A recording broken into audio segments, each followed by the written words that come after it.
जय काल भैरव। काल भैरव व्रत कथा। पौराणिक कथा के अनुसार एक बार ब्रह्मा और विष्णु के बीच खुद को श्रेष्ठ बताने को लेकर विवाद छिड़ गया। ब्रह्मा जी ने कहा कि वे ही स्रोत है क्योंकि वे रचयिता है। विष्णु जी ने कहा कि वे ही पालनहार है। विवाद बढ़ने पर उन्होंने वेदों से पूछा। वेदों ने कहा कि भगवान शिव ही सबसे श्रेष्ठ है। वेदों की बात सुनकर ब्रह्मा जी को गुस्सा आया और उन्होंने शिव का अपमान कर दिया।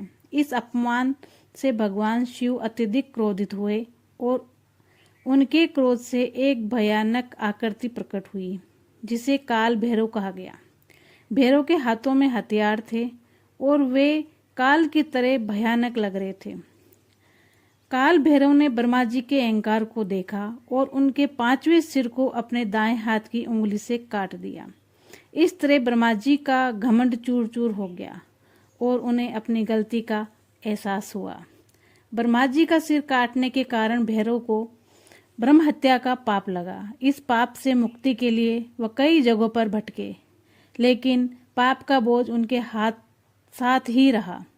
अंत में जब वे पवित्र नगरी काशी यानी वाराणसी पहुंचे तो वह सिर उनके हाथ से गिर गया और उन्हें पाप से मुक्ति मिली। भगवान शिव ने प्रसन्न होकर काल भैरव को काशी का कोतवाल या रक्षक नियुक्त किया।